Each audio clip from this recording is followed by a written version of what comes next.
Ito ang ating ingredients sa pork chop steak. Isang buong bawang, dalawang sibuyas na red, yung puting sibuyas na pinanggisa wala dyan. So yung isang package na pork chop ay wala rin dyan. Uh, tapos ito ang mga ingredients.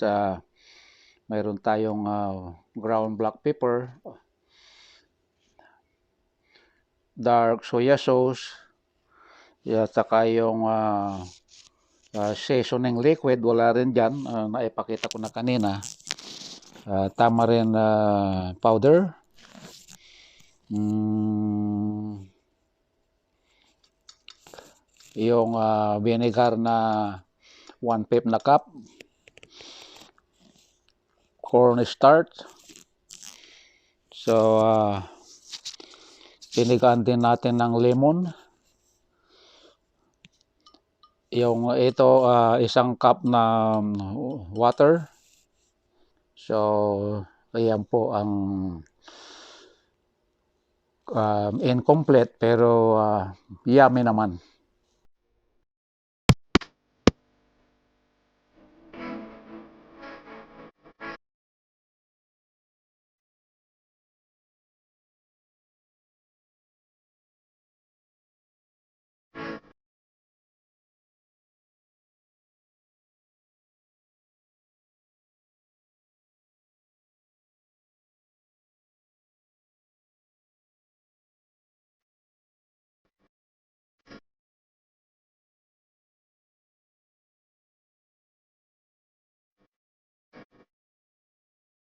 Hello, hello, hello, hello. Welcome back to my channel. Ang ipakikita ko sa inyo ay or i-explain ko na lang po dahil hindi ko na video ang pagluluto ko ng pork chop steak na ala beef steak. So, iyan po ang itsura niya. Napaka-yummy po. So, una po ang ginawa natin dito sa pork chop. Marami po yan. Actually, isang package yan. Walong hiwa. So, ang ginawa po natin dyan, minarinade natin sa ground black pepper. May pinigaan ng kalahating lemon.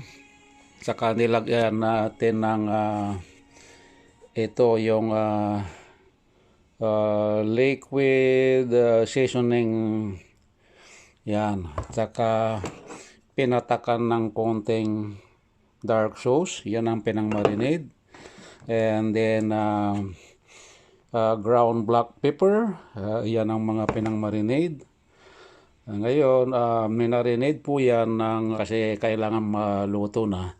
So, ang preparation po ng ingredients, it doesn't take long, like only 10 to 15 minutes. So, ang ginawa natin dito sa pork chop steak na ito ay as I said, 2 hours na nakamarinate. After 2 hours, pinray po natin na yung maging light brown or golden brown ng medium heat. So, pagkatapos na maluto, na mapirito, what I mean, so set aside and then in a pan, heat the olive oil or any cooking oil and then saute the garlic till light brown, and then next add the white spring onion first. Doon ko ginisa, and then noong mag golden brown na yung garlic and then the white onion. So, nilagay na natin itong yung pork chop na prito. So, pagkatapos, hinayaan lang ng mga 1 minute, halu-haluin. And then, nilagyan ng konting at least 1 cup of water. And nilagay na rin yung dinagdagan natin uli ng isang kutsarang dark sauce, yung flat lang. And then, dinagdagan uli ng ground black pepper. And then, dinagdagan din ng a drops of liquid seasoning again. So, iyan po ang ating ingredients.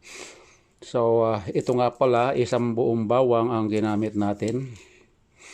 At saka, noong nagisa na at medyo kumulo na ng 10 to 15 minutes, so, nilagyan ko ng tamarind powder. Ito yung maasim siya, pero ano lang, konti lang ang nilagay natin. Isang parang kalahating kalahating o isang kutsaritang itong tamarind na ito, isang kutsarita lang.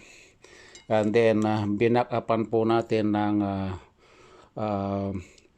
yung white vinegar na 1/5 cup of this one, 1/5 of cup, pero 1/3 yan, pero 1/5 lang ang ginamit ko. So, nung nailagay na natin yung tamarind, siyempre may nakaredy akong sibuyas na na-chop na, wala sa litrato. Andi dito pala, ito, nag-chop po ako ng dalawang ganito na pa horizontal. So,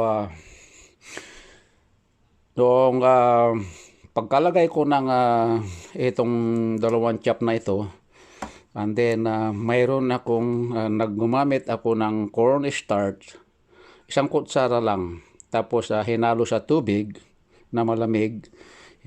Tapos nilagyan ko ng 1 tablespoon na brown sugar, yung flat lang na